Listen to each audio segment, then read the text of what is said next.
You've said in a previous interview, Millie, that you compartmentalize characters, allowing you to kind of establish the character, love the character, build the character, and then you can move on to the next one. But you also said in the same interview that the only one you haven't done that with is 11. Yeah. Because that's your blood. Yeah. As you close this chapter, do you feel like you're kind of saying goodbye to a part of yourself? Yes. And how do you prepare for that when you're so intertwined?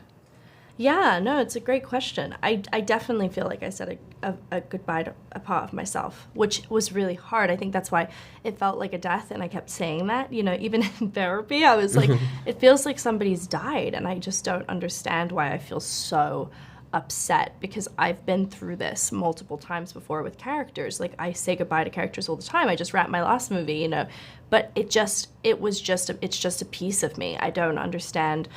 And I was really having a hard time understanding why I couldn't keep being her.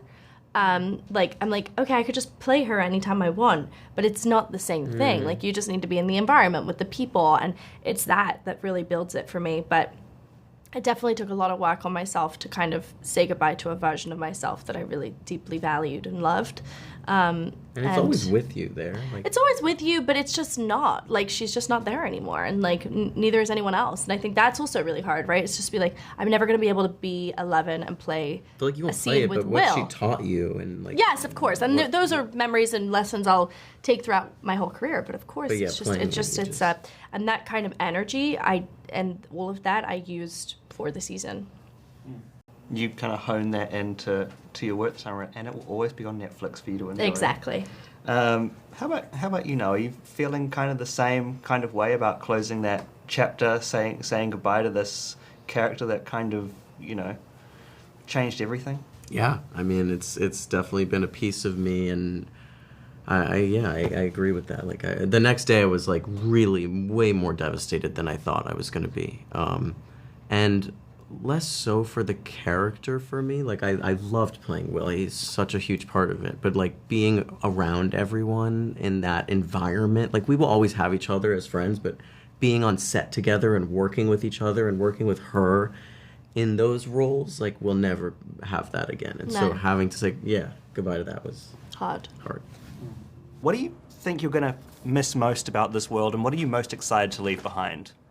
Most excited to leave behind? Mm-hmm. I feel like we're gonna start talking.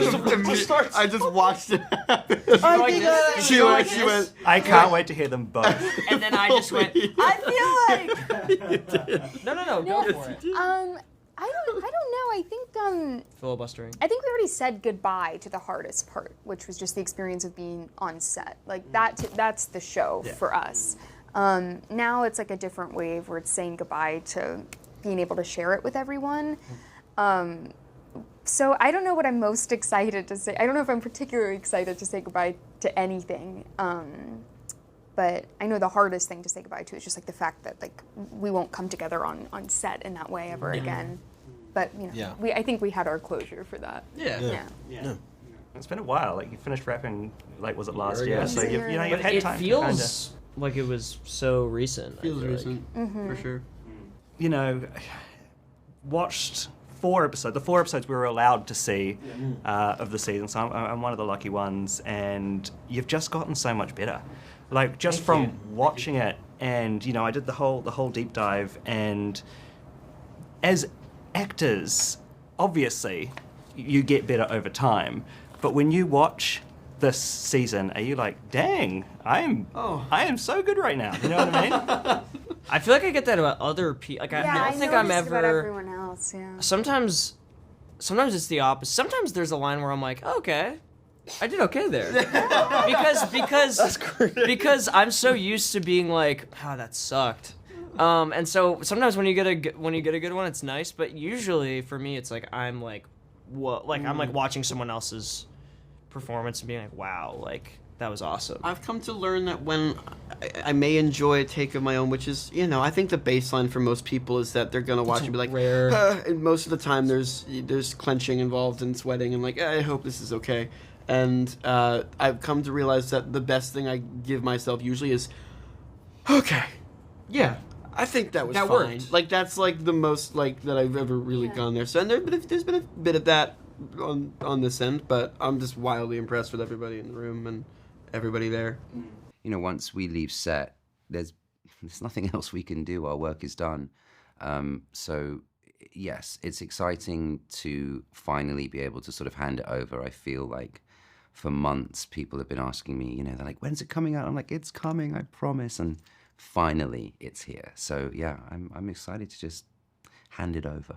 You know, you've described the show previously as kind of a love letter to your childhood.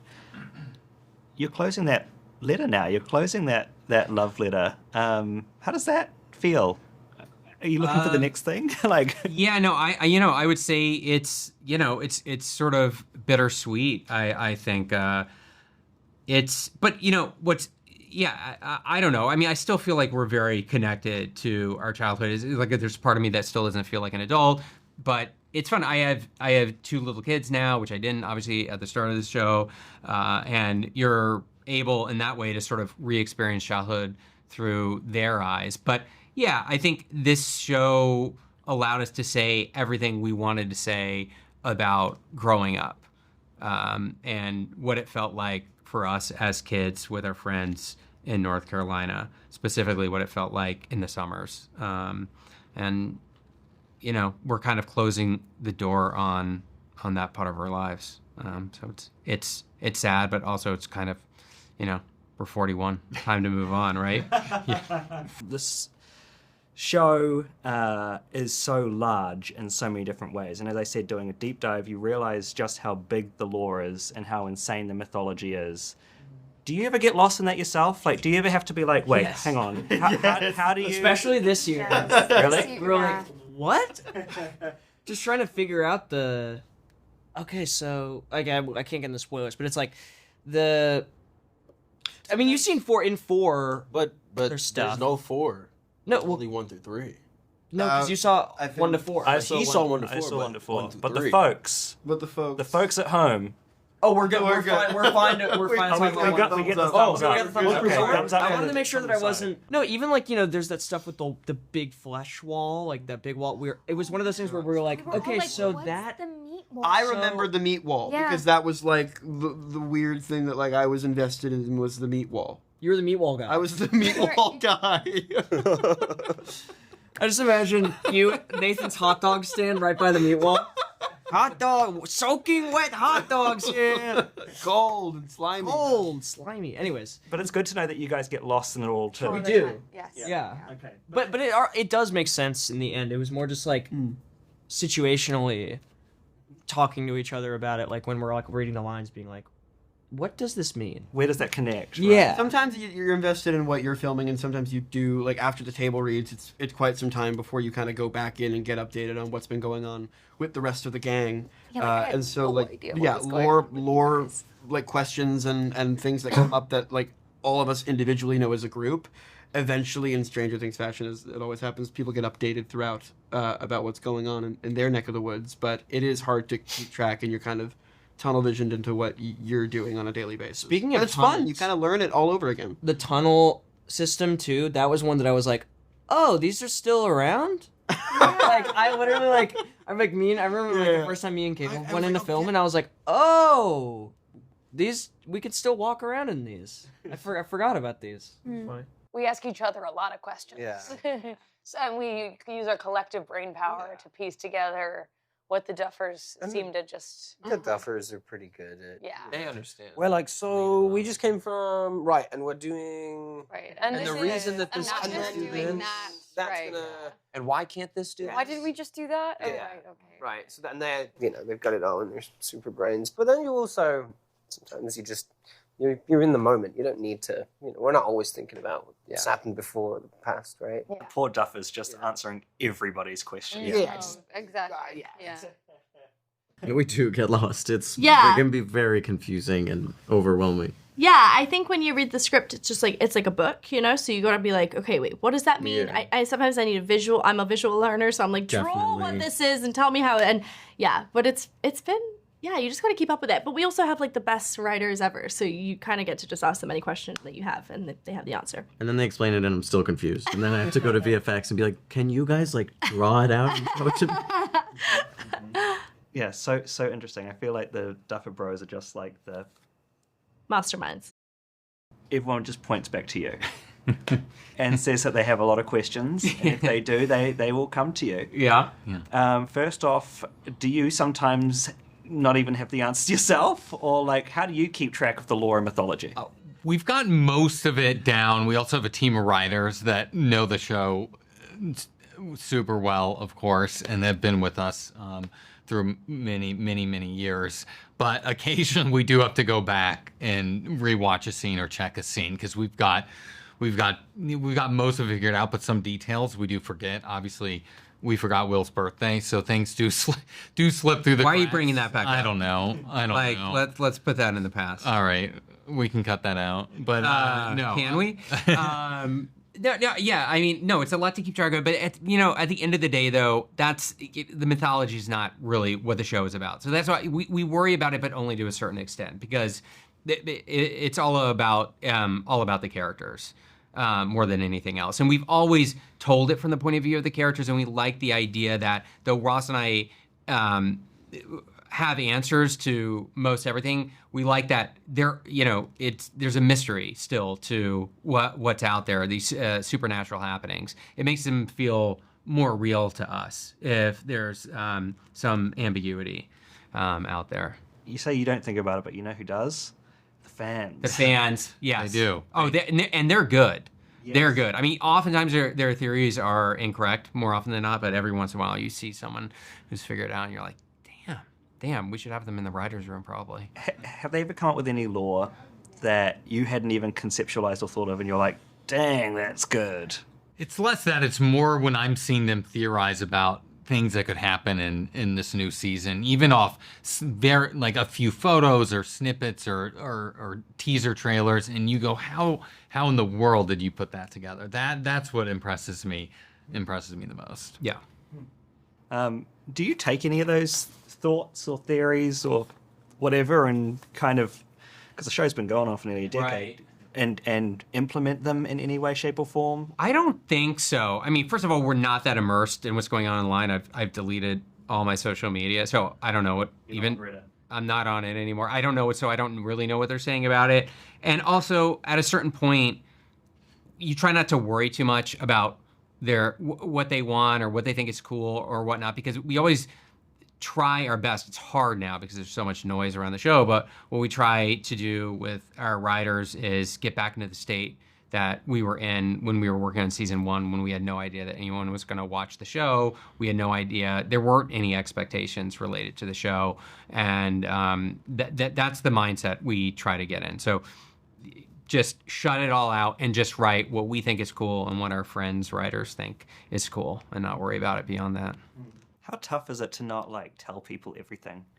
It's actually pretty easy. It's not. Is it really? Yeah. It's not that hard. I mean, when I was doing season 4, so many of my friends were so excited about the character and so excited about the show that they wanted to know everything, and I kept my lips completely sealed.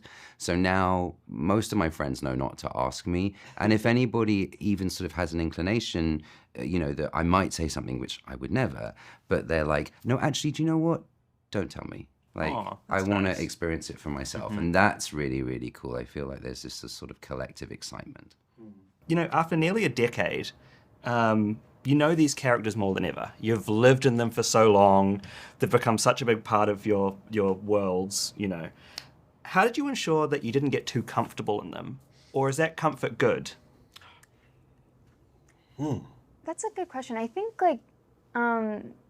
I think over the years, we've all just developed this little character toolbox. And I think coming back for season 5, there was moments where it's wait, why do I not want to make this choice or go here? And then you realize oh, this is kind of, I don't know, you just know the confinements of your character subconsciously, I think. And I think, I don't know. That's not being too comfortable. That's just being close and knowing your character, I think. Yeah. You guys in the back were chatting away. What you got to Sorry, say? no, I realized my fly was down. Oh, okay. Kind of right. just. I thought you were coming up with a really good answer. No, there have been 3 interviews and his fly's been down the whole time. Fly's been down the whole time, so I was sort of just kind of. No, I do think that there is I think that we're all we all have like our own really specific relationships with our characters and like different ways that we all kind of go about it, and I think every year is kind of different. Like we go back to like the hits in the toolbox, like Sadie was saying, where it's like, okay, like I think that like would make that choice or that reaction makes sense for the character. And then sometimes, you know, they like Duffers throw you a curveball and you kind of have to like, you know, try something else. Let you be comfortable. Anytime you kind of feel like you can be, it's tempting to be. But I think most of the time, I don't know, I can only speak for myself, but most people I think feel that they're maybe doing their best work when they're not really in their comfort zone or like trying something new. And Matt and Ross always give us the opportunity to do that, kind of just when things feel like they're in your bones. But you're right, you play someone for a decade and you do feel like you can act on instinct and trust that that choice is going to be true to the character you built, which is really, it's a nice feeling. And that's something that's going to be missed for sure. Sometimes I'll be on other things. I'm like, was that a Dustinism or was that me? And I don't quite know. And I'll have to ask directors of other projects. That's interesting that you say that, because I'm curious, like, you know, doing this for so long and then jumping, and obviously you've become successful in your own rights outside of this, and then jumping into other projects and all of that. What does all of that experience kind of give you coming back into this? Oh, it's fun. It's fun. You pick up tools every time you jump into a new project. You hear advice from other creators and other directors, other actors. And then it's really easy to pick up on what sticks and then bring it with you when you jump into a new season of this show. We've all worked between seasons and have been able to jump in with new experiences and grow as not just actors but as people. And it's really fun to have always been able to check back in with each other and see each other grow in real time. It's really special. It's very rare, and that's going to be missed quite a lot, for me at least. I think it's really cool to... Well, it's cool we're all friends. Like, we just do like each other. So it's cool to, like, watch your friends go do things and, like, succeed in different ways. And, you know, like any friend, you sort of, when you're busy with other stuff, maybe you don't talk as much. But it's always been so nice to, when we come back, we're, like, hanging. And, I don't know, there's, like, that's what I will miss a lot, is us coming back together. And I don't know if it's totally hit me that we're not going to do that again. We're not going to come back in the same way. So, but yeah, everyone's experience outside, it always like kind of influences the character in a new way. I think everybody's character kind of changes when we change. Yeah. Yeah. How do you come back to that same character? Like, do you find it easy? Yes, you know, it's good acting, but do you find it easy with all the life experience in between to come back and snap back into that human that you were 3-4 years ago? I think it changes. You were saying this the other day. It kind of changes. Yeah, that like to me, I hope that when an audience watches the last 3 seasons, they see the same character on a journey. But if I go back and do a rewatch, I see kind of 3 different characters, like based on where I was and what I wanted to explore, what I was comfortable with, what I wasn't comfortable with at any given period of time. And I think the Duffers are such great writers, and the relationships and the story structures are so strong that I feel like you really can live within their language and, shape it a little bit to what feels right to you right now and what you want to explore in yourself right now. But that their writing is sturdy enough that the still kind of core of the character is always there, and their directing. And so I feel like I enjoyed always coming back and being like, this is actually a totally new person on a totally new adventure. And I'm going to find, the consistency within the writing and the consistency within the physical body and form that I take as a human, and trust that. When you're watching the show, I feel nostalgic for a time that I didn't live in. So I'm curious, having lived in it now properly, you weren't able to actually experience it in this kind of way. Are you going to miss the 80s? Yeah. I think so. I think it's such a nice, without all the internet, social media, cell phone, there's something so magical about that time, so innocent and kind of the way that people interact with each other, and relate to each other. And, it's so different. It's been so fun to kind of live in that world of reading books to figure things out, and the walkie-talkies. And so, yeah, it's been nice. I'll miss it. I'm not going to miss the pants. There's like That an raw an 80s pants cut. It wasn't for me the stiffness. It was the tapering toward the ankle. Oh, yeah. I really don't like how that looks on me or feels, and I'm not gonna miss the pants. Not gonna miss the haircut. Mm. At least you got to try it.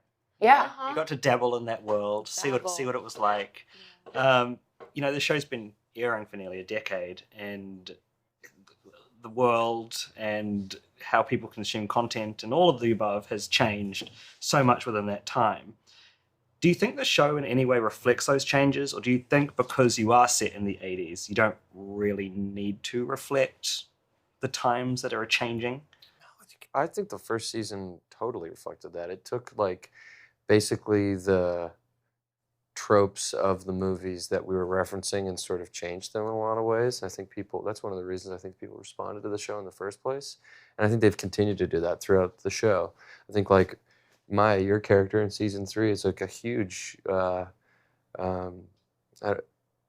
sort of revival of this thing in in a new context. So I do feel like the show that they're making and the world that they've created is super relevant. Not to mention this season takes place in a lockdown. Yeah, I was just going to say that too. Yeah. And I read that you spent, and correct me if this is wrong, but 70 hours in the prosthetics chair over this season. Does that sound about right? It could be. Because that number is right. Diabolical. 70. Yeah, that could be about. Yeah, sounds about right. Something like that. Yeah. What goes on in the mind when you're in a chair? Oh God, not again! It's the pervasive thought. No, I mean, it's quite a meditative process, in all honesty.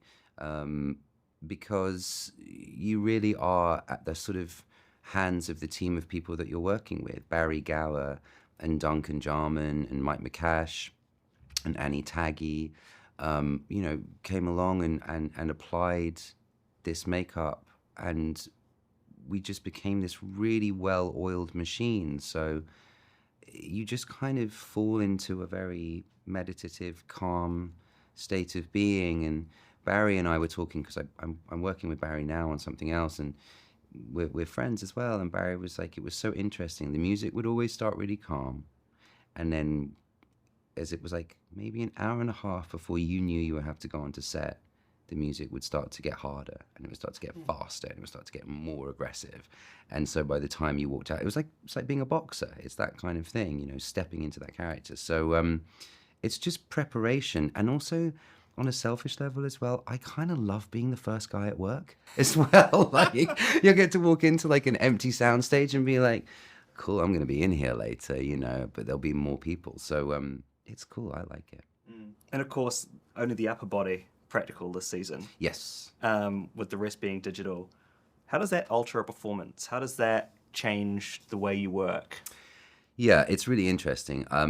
So obviously for season 4, it was, wholly prosthetic. The entire body was just completely covered. So of course, when you walk onto set, there is naturally that presence, and you are the monster.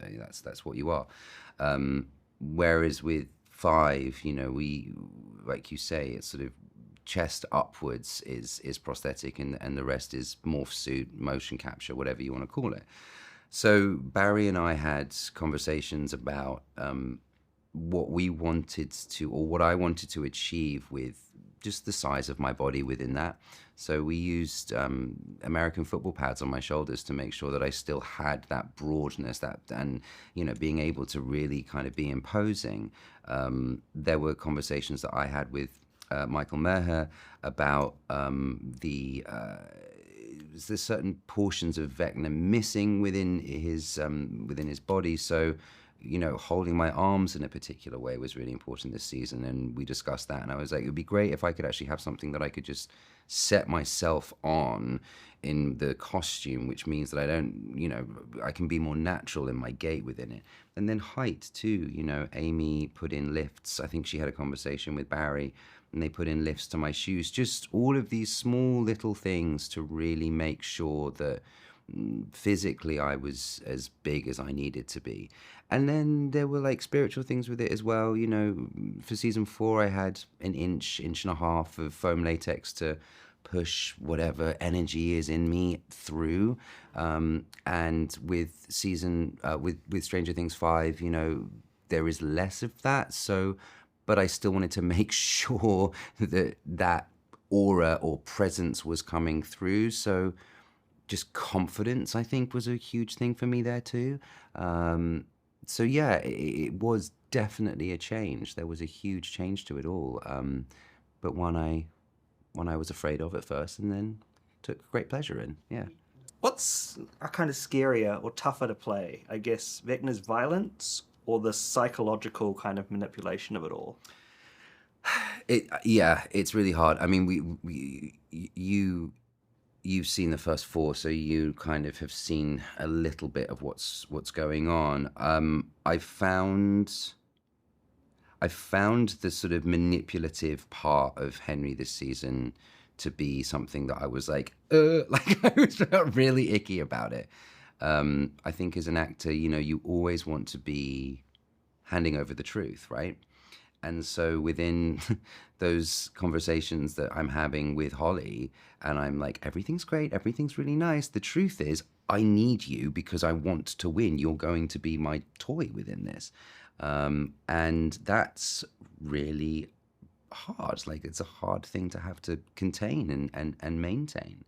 The sort of end goal violence or like end goal, you know, rage, that's easier, really, I think, just because you have your sights set on something, whereas I'm having to mask my intentions with Holly, and that's and then be considerate about where and when I let that mask slip for the viewer as well, to be able to be, so they can be like, oh, okay, there's something just happened within a choice there that makes me feel slightly uncomfortable, and I can see that there's something going on behind this.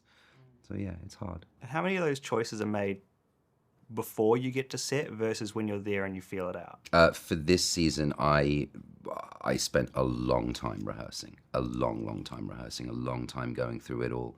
I mean, there's like not thousands, but like countless messages between myself and the Duffer brothers, me asking very specific questions about very specific things, which we'll have the answers to as the season progresses.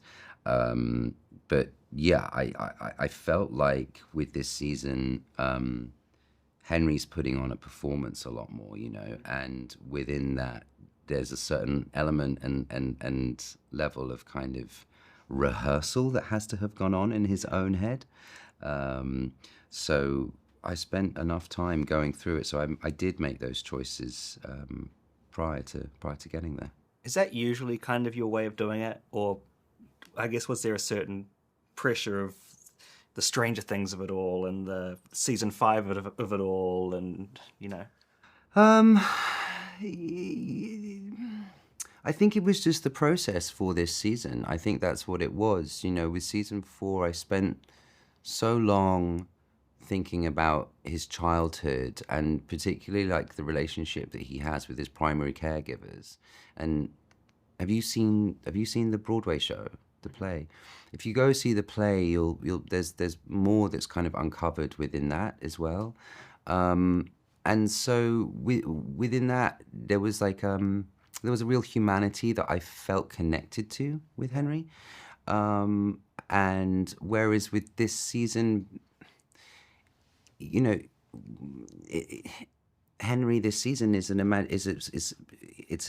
imagination. It's what he could have been if he existed now, but he has no modern reference. That's why he looks the way that he does. The world stopped for him at a certain point. So yeah.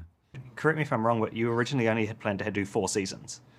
At some point, I think it was at the end of season 2, we thought that we were going to be able to wrap it up in 4. But the minute we started breaking season 4, we realized, we know we had been kicking the can down the road in a lot of these big reveals. And as we started to flesh it out, we went, there is absolutely no way we can fit this in 1 season. And in fact, it ended up being not just, I mean, 2 supersized seasons in order to fit. It's really more like 5.5 seasons worth or something like that. But also, I think I said 4. I remember that interview where I said 4 seasons. I was coming off of just finishing season 2. I was exhausted. I was like, I don't think I can do more than 4. I think I'm going to die if I do more than 4. But here we are and we're alive, so all good. How much do you kind of conceptualize that doesn't make the cut? A lot. Really? A lot. Like, so normally we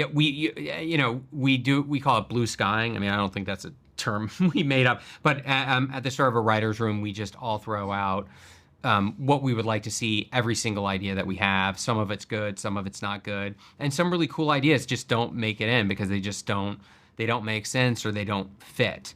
So we always have way more ideas than there is room for every single season. Sometimes those ideas that don't fit into a particular season end up cropping back up in a later season. There's actually a lot in this final season that was originally planned for season 2. Season 2 was the one that was most jam-packed with ideas. I would say, almost 70% of it we weren't able to fit into that season, and a lot of it has found its way into the final season. How do you know when you've got the idea? I think it just clicks and it just feels right. Everyone is just spitballing idea after idea after idea. And then, I don't know, when we land on something, there's universal agreement within the writer's room that that's right. Occasionally, someone is being stubborn and not confident about it, and they come around. But generally, we all just sense it. It just feels like the right thing for the story, these characters, whatever we're working on in that moment, it just feels like this is the natural evolution. And listen, I mean, sometimes even you get into the script mode and you have an idea that you think is going to work and you're writing it and it doesn't work. The characters, it feels very unnatural for them in that moment to do what you wanted them to do. So then you go back to the drawing board and you adjust. So it just either kind of works or it doesn't, I'm curious about how on earth did you do the flashback scenes in terms of like making people younger? What technology did you do there? Because that was insane. Oh yeah, that is all Weta VFX, which is you were with Weta for this? Weta, yeah. So they're incredible. I mean, Weta and ILM did the bulk of the work this season, but Weta did specifically the young Will, which is just, we had a young actor there who was roughly the same, build and size that Noah was when we filmed season 1, and he performed all the scenes with Noah. Noah was there the whole time, though, helping guide his performance and really direct him. And then Noah performed the scene just in sort of on stage, just filming his face, and then Weta did their magic. I mean, it was over a year-long process, but it's truly incredible what they did. I mean, when Noah saw his younger self for the first time, I mean, he was shocked. And they would take scenes from the show that we'd actually filmed from season 1, and then they would compare, and then they would put in the digital version of Will, and you could not tell the difference. It was like magic. Yeah, it was like magic. They're unreal. What is incredible? What an incredible group of artists. How much of a trip was it to see you as a young boy? Oh yeah, that was weird. It's like so trippy because it's so photorealistic. So I'm like, oh my god, like, did I actually do that? Like, really, really weird. And then going on set and having like that younger frame physique and you look. helped him. Yeah, like version of you is like, oh whoa, like I was like, I came from there. Like I was so little, and the show I feel like is all so much reflection. I keep every time, even watching the beginning of season 5, I was like, whoa, I was in such a different place when we started versus when we ended. Like, they really represent milestones in our lives and just help me reflect. And then working with these young kids was like a whole new level of, wow, we've come so far. Obviously, wrapping up the show, is it like, how much pressure were you on it to get those last kind of ideas right? Or did you already know this is how we're going to end? How do we get there? We knew the final scene. We've known that for many years. And so that, when we came into the writer's room, we fleshed that scene out even more right away. So when we have never done that on any previous season, we've always started at the beginning and work our way to the end. But this time we started at the very end because we knew that you could have 10 amazing hours of entertainment, and if you slip on those final 5 minutes, that's all anyone's going to remember or they're going to talk about. So we wanted to be like, well, let's make sure we stick that landing. And then we sort of reverse engineered and we went, how can we tell a story that gets us there in the best way possible? And that was sort of our North Star, and that gave us sort of the confidence as we moved forward with season 5. Even though we had a lot to accomplish, we knew if we could get to that moment, everything was going to be okay. After all the battles and all the trauma and all the loss, but all the heart that's in this show at the same time, what does this final season kind of say about hope? That's interesting. I think, I think that since season 1, like our theme has been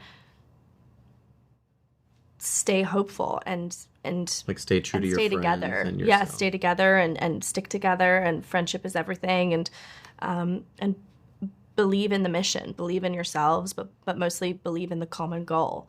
And I think that carries through towards season 5, and you'll see how that unravels. But I also think that it's something that we all as a cast truly believe in. It's just like stick together and we get through it together, and we're a family till the day we die, whether we like it or not. We're always going to be family, and I think that is something I'll always carry with me, and I think that's why the show is what it is, because we believe in that too, and we all have the common goal, and every single year we bring it better and better and better.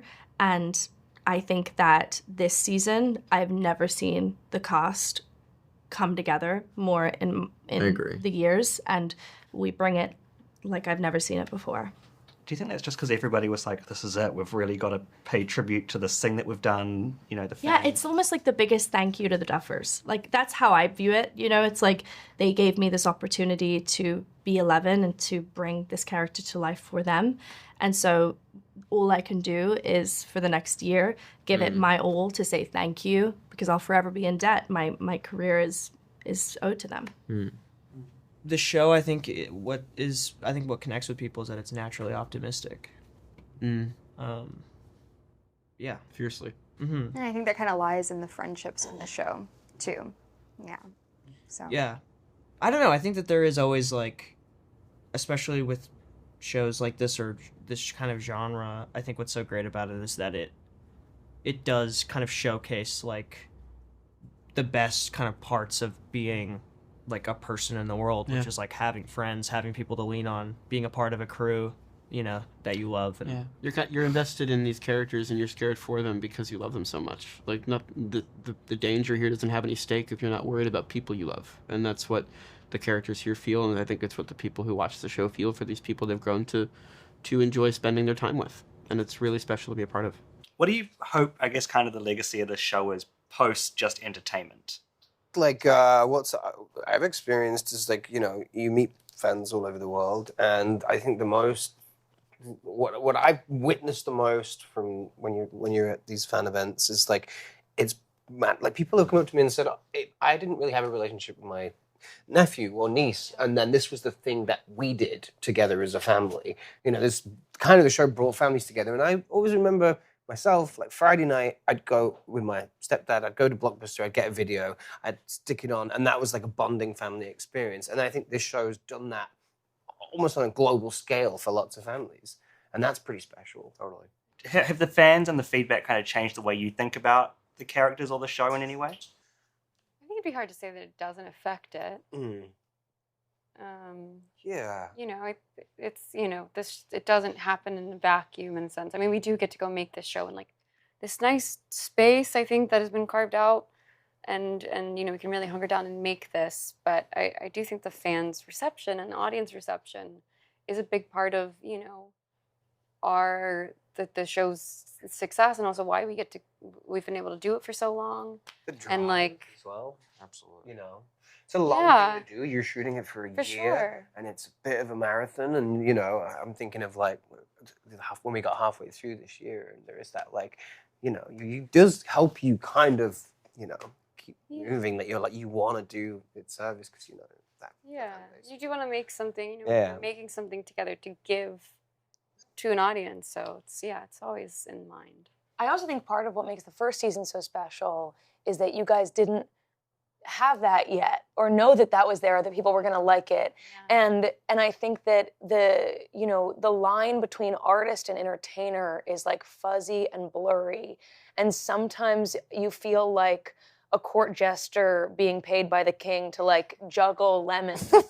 And sometimes you feel like a real artist and creative. Yeah. And I think it's really important, and we all try to do this for each other, to block that stuff out when we're working, so that we can keep the identity of the show, what made people originally like it, which is that it felt scrappy and real and modest and like these young people that no one had ever seen before, who are all geniuses and incredible, like making something. And you want to keep that and bring that in every day. And when it's like, all the social media and did you see this meme and come over here and do this, and when it becomes more about the industry of the show and like selling t-shirts than it is about making connections, not only do I think it's a disservice to us, but I think it's a disservice to the fans, because it's not what it's like. And so we have to participate that and do it, but also protect the thing that makes the show meaningful.